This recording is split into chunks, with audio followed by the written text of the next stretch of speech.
பழனி கோயிலுடைய நிலங்கள் விற்கப்பட்டு உயர்நீதிமன்றத்தாலே ரத்து செய்யப்பட்ட போதிலும், அதை போல கரூரிலே ஒரே நாளிலேயே 3508 ஏக்கர் நிலங்கள் பதிவு செய்யப்பட்டதும், லஞ்சம் வாங்காத உத்தமர் சிஎம் விஜய் சார் அவருடைய ஆட்சியினுடைய 8.25 லட்சத்துக்கு இது ஒரு எடுத்துக்காட்டு.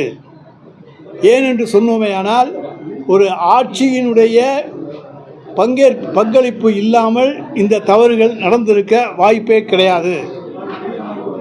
பழனியை பொறுத்த வரைக்கும் இங்கே துணை ஆணையராக இருக்கக்கூடியவர் நிலம் பதிவு செய்யக்கூடாது என்பதை தொடர்ந்து அழுத்தம் கொடுத்து தடுத்து கொண்டே இருக்கிறார்.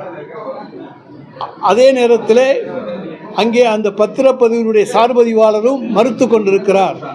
இருவரும் மறுத்த நிலையிலே அங்கே அவரை விடுமுறையிலே செல்ல சொல்லிவிட்டு அடுத்த நாளிலே அங்கே இருக்கக்கூடிய அந்த துணை ஆணையருக்கு உயர் பதவி கொடுத்து, இணை ஆணையர் பதவி கொடுத்து, அந்த பதவியிலே உடனடியாக சேர சொல்லி அதற்கான பணிகளை பார்க்க சொல்லிவிட்டு 2 தடுப்பாளர்களையும் தடுத்து விட்டு இந்த பத்திரப்பதிவு மோசடி நடந்திருக்கிறது என்று சொன்னால், இதற்கு விஜய் அரசு உடந்தையா இல்லையா?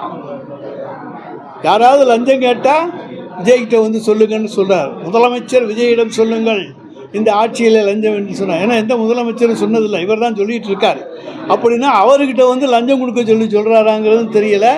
இது 2க்கும் யார் அடிப்படை காரணம்? சிபிசிஐடி விசாரணை வச்சுருக்காங்க பழனிக்கு, அது தெரியும். கரூரை பொறுத்த வரைக்கும் எம்ஆர் விஜயபாஸ்கர் அவர் தாவேகா கட்சியிலே இணைகிறார். அவருடைய நிபந்தனையை எங்களுக்கு கிடைத்த தகவலின்படி, அதாவது அவருடைய பினாமிகளுக்கு சொந்தமாக 200 ஏக்கர் நிலத்துக்கு மேலே அங்கே இருக்குது. எல்லாமே விலை உயர்ந்த நிலங்கள். எனவே அவருக்கு உதவி செய்ய வேண்டும் என்கின்ற எண்ணத்திலே ஒரே நாளிலே இந்து சமய அறநிலையத்துறையினுடைய அனுமதியை பெறாமல் அந்த நிலங்கள் எல்லாமே அதில் வந்து கோவிலுக்கு சொந்தமான நிலங்கள், அந்த நிலத்தினுடைய பட்டியலை இந்த கோயிலுக்கு சொந்தமில்லை என்று யாராவது வெளியிட இன்றைக்கு உத்தமர் விஜயனுடைய அதாவது லட்சியவான் தூய சக்தி அந்த மிஸ்டர் விஜய் அவருடைய அரசு வெளியிட தயாரா? ஏன்னா அங்கே இருக்கக்கூடிய அந்த நிலங்கள் பல்வேறு கோயில்களுக்கு சொந்தமானவை என்பதும் அங்கே இருக்கக்கூடிய பதிவுகளிலிருந்து தெரியும். பத்தாவதுக்கு இந்த ரயத்துவாரி பட்டாவிலே பல்வேறு பிரச்சனைகள். எனவே தான் அங்கே அந்த நிலங்கள் விற்கப்படக்கூடாது. கோவிலுக்கு வேறு தனியார் வீட்டு நிலத்தை நாங்கள் விற்கக்கூடாதுன்னு யாரும் தடுக்கல. கோயிலுக்கு சொந்தமான நிலம் என்று சொல்லி தடுத்திருக்கிற பொழுது 3500 ஏக்கர் நிலங்கள் இன்றைக்கு பறிபோகின்றன என்று சொன்னால், இது தூய ஆட்சி, தூய்மையான ஆட்சி, எல்லோருக்கும் நல்லது செய்கிற ஆட்சி, மொத்தமாக சுருட்டுகிற ஆட்சி தான் இன்றைக்கு நடந்து கொண்டிருக்கிறது என்பதற்கு இவை 1க்கு 2ஆக இன்றைக்கு உதாரணங்களை சொல்லுகிறோம்.